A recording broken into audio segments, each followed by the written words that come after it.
est-ce que vous aviez déjà travaillé avant? Non, pas du tout. C'est la première fois. D'accord. Donc, en même temps, c'est un peu comme si vous appreniez un travail aussi. Voilà, oui, voilà, oui. Est-ce que vous commencez déjà à penser au moment où vous allez quitter la régie? Ah, j'aimerais bien, oui, j'aimerais bien rester, mais...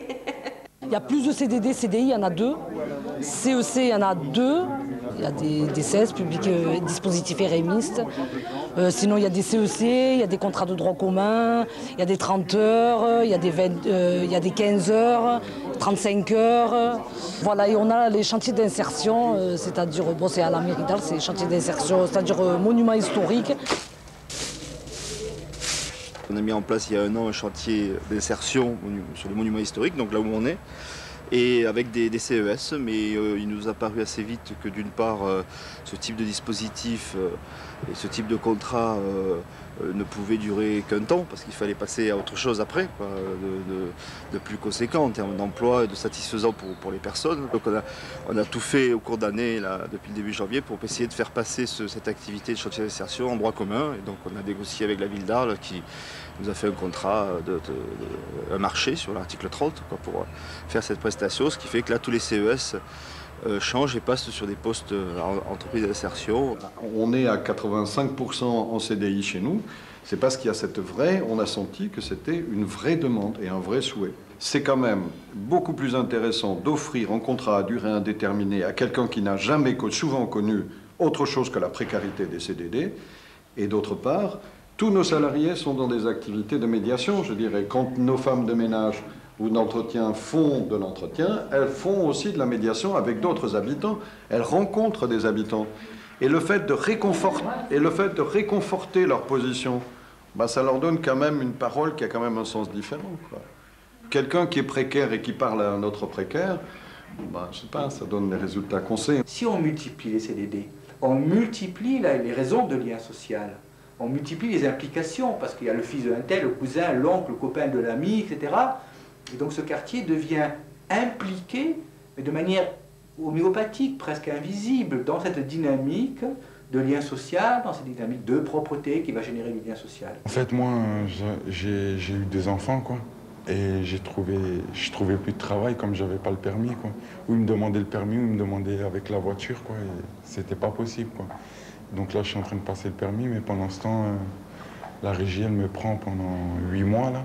Et bon, après, il y aura une conseillère. Après, avant la fin de mon contrat, il y aura une conseillère qui va me conseiller si je veux trouver un travail autre part ou s'ils me reproposent de renouveler le contrat, donc j'accepterai, quoi. Mais s'ils peuvent pas, quoi, mieux laisser la place à un autre qui n'a rien du tout, quoi. Même s'il y a une solution qui est trouvée, un accompagnement qui est fait, une solution positive à la sortie, il y a quand même une frustration parce qu'évidemment on est bien à la régie de quartier, quoi. Il y a une ambiance, enfin, il y a de la solidarité, il y a tout ça. Mais je crois que les salariés comprennent que ça permet aussi à d'autres de venir et que si eux-mêmes sont là, c'est parce que quelqu'un est parti avant eux. Sinon, ça n'aurait pas été possible, quoi, hein. Et ça évite aussi, je trouve que c'est moins sclérosant. En même temps, c'est beaucoup de travail, du coup, il y a un enjeu à l'emploi très fort. C'est quelque chose qu'il faut faire avec prudence et je dirais professionnalisme, quoi, hein.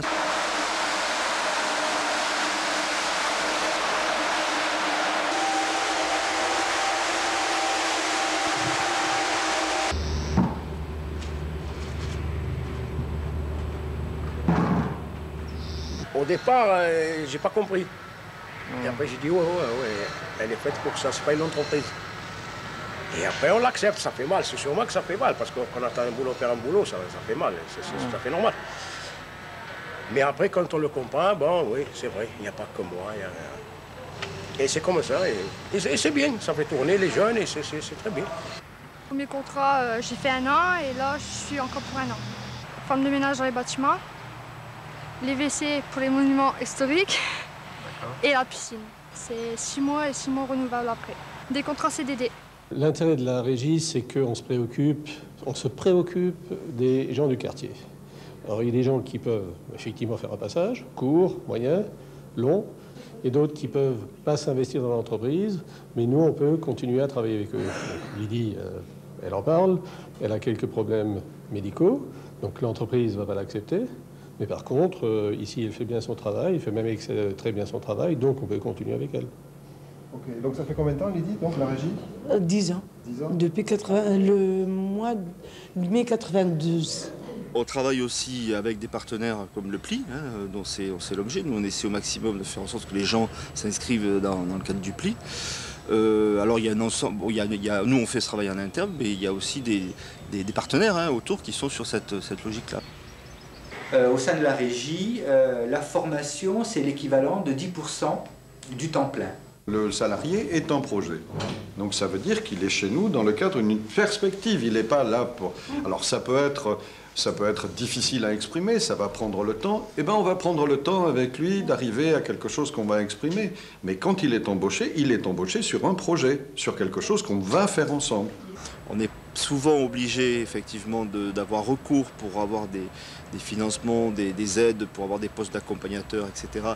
De passer par des contrats aidés. Mais on utilise donc des tas de dispositifs qu'on empile et on se retrouve dans des situations de tiroir où finalement on met des étiquettes sur les gens alors qu'en réalité ça ne répond pas vraiment à une attente des personnes, quoi. Je crois qu'on le fait souvent parce qu'on n'a pas le choix en termes de structure ou que ça permet d'avancer, de développer l'outil, etc. Bon, ce qui n'est pas négatif, mais je crois que profondément dans une régie de quartier, moi je trouve qu'on fait vraiment du bon boulot quand on arrive à proposer des contrats le plus satisfaisants possible pour les personnes.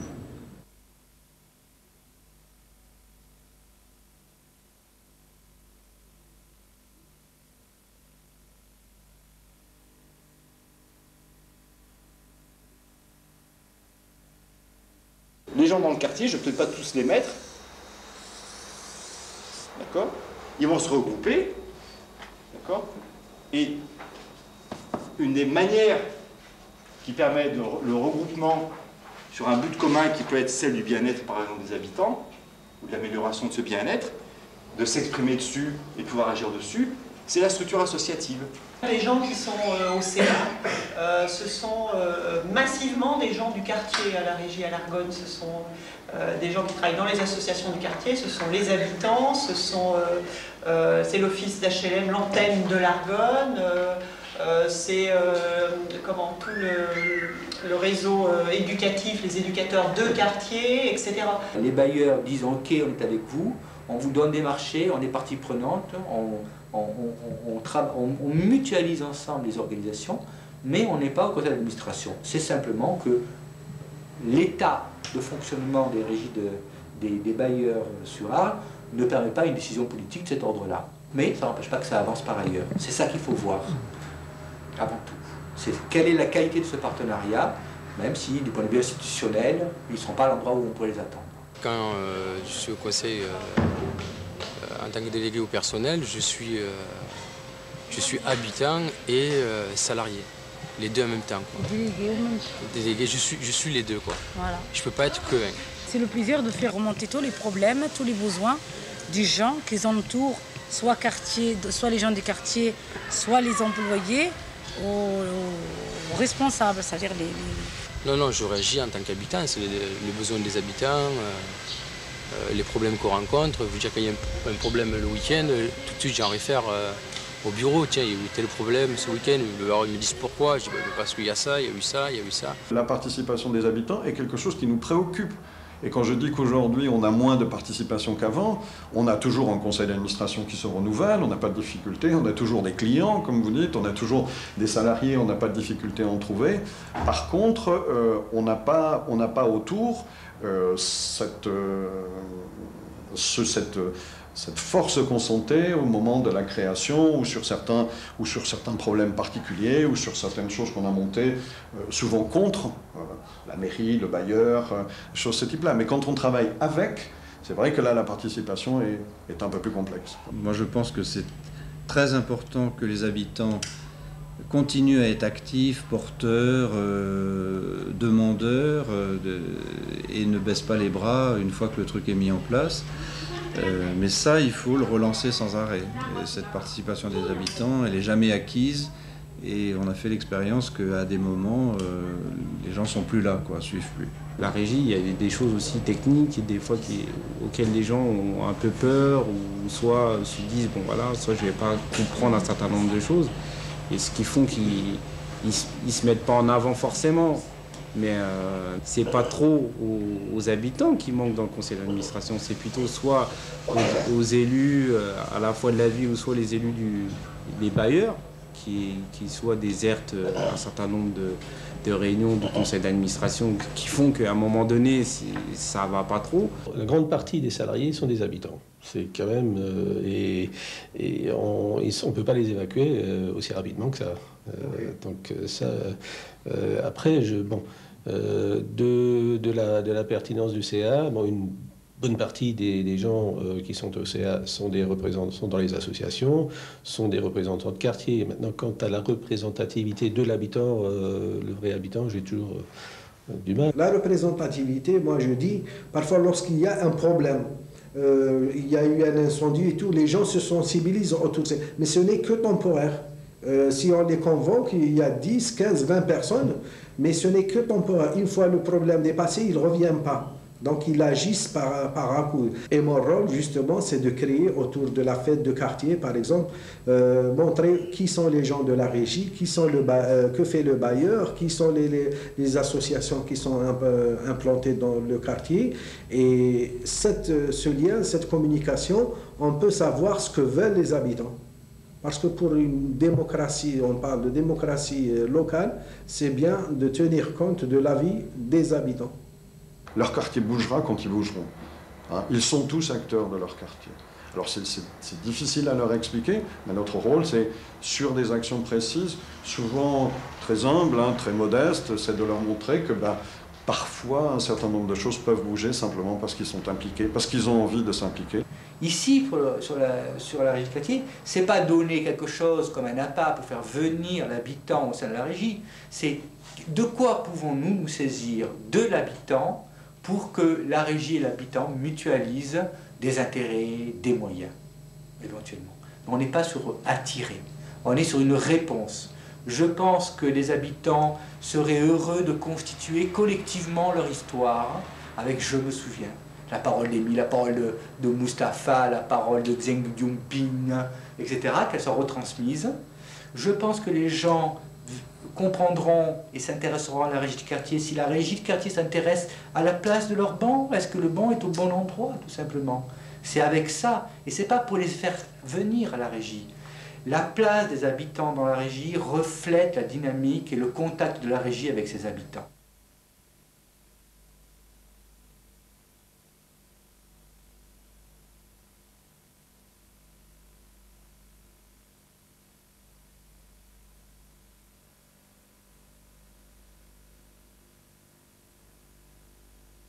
Madame X qui habite telle entrée et qui fait le ménage telle entrée ou à une autre entrée, elle a une compétence irremplaçable, cette dame. Irremplaçable. Qu'est-ce qui fait vraiment la différence? C'est cette compétence qu'ont les habitants sur un quartier. Cette compétence à pouvoir faire en sorte de se faire respecter sur son marché, que mon peintre, quand il passe derrière, personne ne tague derrière. C'est ça, c'est cette compétence-là. C'est cette compétence-là, moi, que je vends et que je facture. Parce que sinon, je suis quoi? Une boîte de nettoyage? Et on n'est pas une boîte de nettoyage, ni une boîte de peinture, ni une boîte d'entretien. On est autre chose. Qu'est-ce qui fait cette autre chose? C'est bien cette compétence que l'on a parce qu'on est habitant du quartier. Un jour, ma fille est venue ici l'après-midi, ils ont fait une fête. Après, ma fille elle a dit à les enfants, attention maman, elle fait le ménage ici. Après, elle est venue à la maison, il m'a dit, maman, j'ai ramassé tous les poubelles et tout parce que je savais que tu travailles là-bas. Moi et mes copines. La question sur le territoire, c'est comment garder une spécificité régie avec un territoire divers, on va dire, qui soit plusieurs quartiers, à l'échelle d'une ville, à l'échelle d'une agglo, une régie rurale. La question, c'est toujours prépondérante, de toute façon, sur toutes les questions, je trouve, c'est comment garder sa spécificité régie, c'est-à-dire comment avoir un ancrage de proximité et une proximité avec des habitants. Je crois que c'est fondamentalement la question qui est posée. Nous, ici à Arles, on se la pose. On travaille sur il y a 3 grands quartiers d'habitat social sur Arles. On travaille sur 2 gros quartiers. On est implanté sur l'un. Et on voit bien que ce qui se passe sur le quartier où on est implanté, c'est là que ça se développe, c'est là qu'il y a des besoins, c'est là où c'est les habitants qui portent une demande auprès du maire en disant mais il faut que la régie fasse ça. C'est là que ça se passe, c'est pas ailleurs, quoi. C'est pas sur l'autre quartier où on intervient de manière plus technique, on y est moins présent physiquement. En même temps, ça ne nous empêche pas de travailler aussi, par exemple, sur les monuments historiques, où on est sur le centre-ville, hein, on n'est pas du tout sur un quartier. Mais ça nous permet là d'avoir une passerelle aussi, une ouverture à partir du quartier sur la ville et ce qui fait l'emblème de la ville d'Arles. Hein, c'est ces monuments où il y a des gens qui font 8000 km pour voir ça, alors que les gens des quartiers ne le connaissent pas, quoi, hein. Donc ça nous permet, nous, de rapproprier aux habitants de cette ville et de ces quartiers quelque chose qui leur appartient, quoi, aussi, hein, et qui leur permet d'avoir une amélioration de leur vie quotidienne, quoi.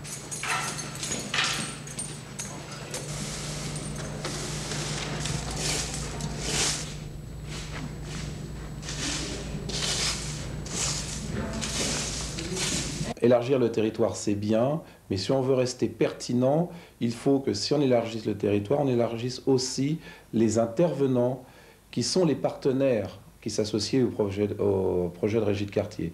C'est-à-dire, on sort du quartier pour aller vers un quartier B, et ben, il faut y associer les habitants du quartier B, il faut y associer les bailleurs du quartier B et les élus qui sont affectés à ce quartier.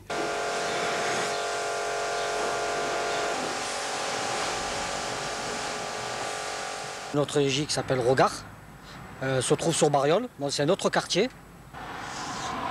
Bon, nous on s'occupe de notre quartier, on habite tous les deux Griffeuil. Et on travaille sur notre quartier. Mais le bureau se trouve là-bas. La régie, elle emploie sur plusieurs quartiers. Quand nous avons du travail à faire en centre-ville, nous travaillons avec les gens du quartier.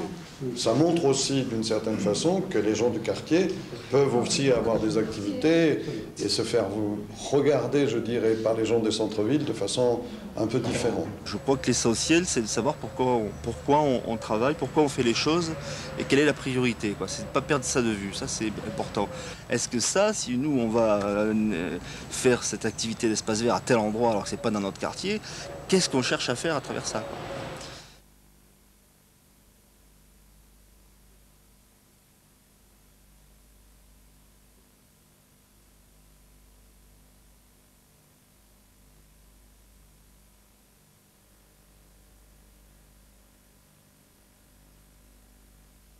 On donne le travail, mais on est quelque part encore quelqu'un qui s'occupe d'eux au-delà du boulot, quoi. C'est vrai qu'on ne dispatche pas le travail le matin et puis c'est fini. Quand il y a un problème, les gens aiment bien discuter avec nous. Si on est un peu ouvert, ils viennent chez nous. On est les premiers à entendre, à savoir ce qui ne va pas chez eux, quoi. Moi, normalement, je devrais faire établir la fonction sur un papier, c'est ça? Moi, elle est multiple, la fonction. Hein. C'est du social, c'est de l'écoute, c'est de la psychologie. Gérer les conflits, l'écoute, l'organisation du travail. Le social aussi. Le social, parce que pas considérer le mec comme un outil, quoi. Un mec n'est pas un outil, c'est un humain avant tout, et lui donner de vraies valeurs, lui redonner confiance.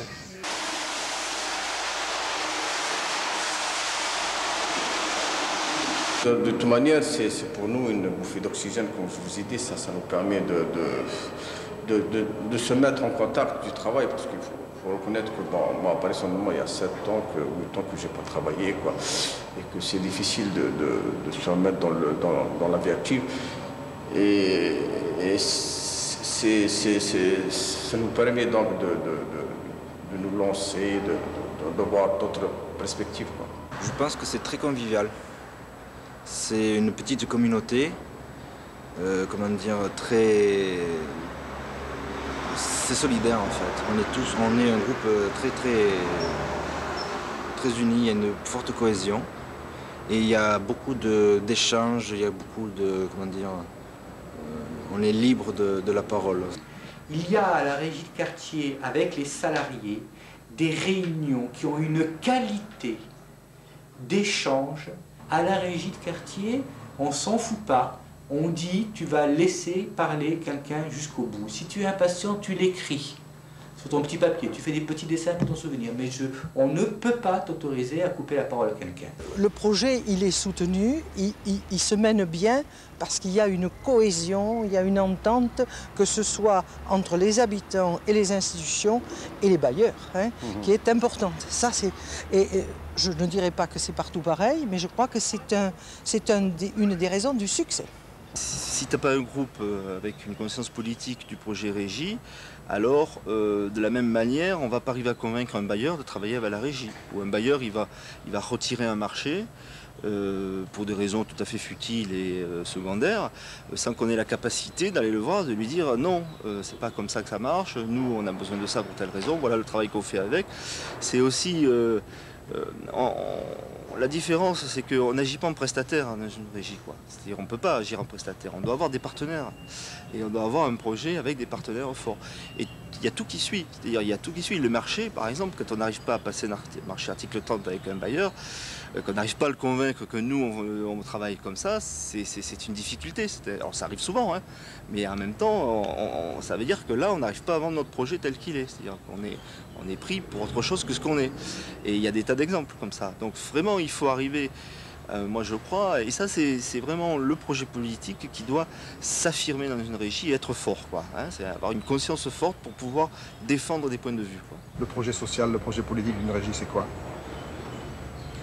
Je pense qu'il peut varier suivant les régies, mais globalement, avant tout, c'est un projet vers l'homme et vers des hommes en particulier d'un territoire. Je crois que c'est essentiellement là, ça, qui améliore, qui crée une dynamique, qui crée de la solidarité. Moi, j'ai l'impression que dans tous les conseils d'administration, les groupes d'habitants, les groupes de gens qui s'occupent d'une régie, qui fonctionnent, leur préoccupation, c'est une préoccupation humaniste, on va dire. Elle est avant tout à travers des réalités. C'est une utopie avec une prise de réalité, quelque chose de très concret, qui est effectivement le fonctionnement d'une entreprise,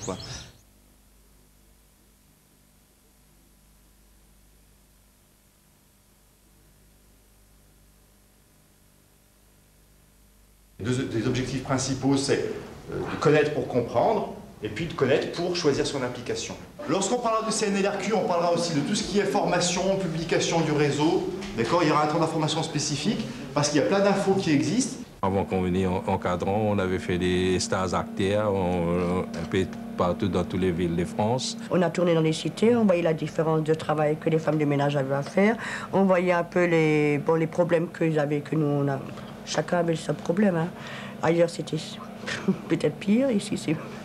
Bon, moi, quand je suis revenue ici, j'ai dit chapeau, parce que je préfère encore être dans ma cité. On était à Marseille, et on a parlé d'espace vert, combien hectares ici on tourne des gazons, on fait l'espace vert. À Marseille, ils ne connaissent pas ça trop, Vous voyez, ils n'ont pas beaucoup d'espace vert, Et nous, ici, quand on avait expliqué ça, quelle machine, comment on travaille, Et ils sont étonnés un peu, vous voyez. Le réseau aussi, c'est un lieu de réflexion et de confrontation des différentes expériences des régies de quartier. Cet ensemble est constitué de structures qui répondent à la même philosophie, qui ont le même but, mais qui en même temps sont obligées, parce qu'elles sont adaptées à des quartiers qui sont spécifiques, d'apporter des réponses qui correspondent et qui collent complètement à la réalité de leur quartier.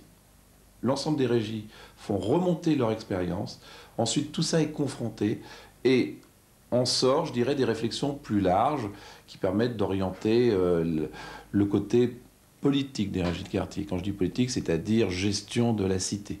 Est-ce que ça rapporte de rencontrer plein de gens de plein d'autres régies? Ramener des bonnes idées, ramener des bonnes idées. Les activités qu'ils font eux ne sont pas les mêmes. Comment ils sont arrivés à avoir d'autres chantiers, avec quels bailleurs, ce ne sont pas du tout les mêmes bailleurs que nous. Ce ne sont pas les mêmes. Là-bas, il y a du bois, ici, il n'y en a pas, donc il y a des bûcherons. C'est-à-dire, nous, on donne des idées qu'on a sur le quartier qu'eux, ils n'ont pas. Et nous, on ramène les idées, c'est-à-dire les activités que nous, on n'a pas, qu'eux, ils ont. C'est comme ça, c'est un échange de... Échange de bons procédés. Voilà. De bons procédés. Et faire des rencontres aussi avec des gens et faire des connaissances aussi. Pour les régies qui travaillent dans ce réseau, il y a beaucoup de solidarité en fait et de fraternité, comme dans une régie. Et c'est la même chose, c'est-à-dire que au fond, si on est dans sa régie avec un vrai projet d'économie solidaire, d'humaniste, naturellement on va se retrouver avec des gens qui font la même chose. Hein, et ça permet d'avoir des échanges, des rencontres à tous les niveaux. C'est pas que le directeur qui va faire un truc, c'est aussi les gens du conseil d'administration, des salariés, beaucoup qui sont très demandeurs d'échanges, de rencontres. Les stages acteurs notamment sont d'une richesse inouïe. Enfin, les gens quand ils reviennent de ça, ils sont gonflés à bloc, quoi. Ils voient qu'on n'est pas seul dans nos problèmes, on n'est pas seul dans notre territoire. On est effectivement nous sur un micro, sur du micro, mais ce micro, il se décline à une multiplicité partout en France, en Europe et éventuellement dans le monde.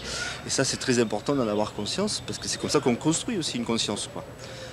Voilà, je dirais que le réseau, c'est aussi de la conscience, quoi, collective.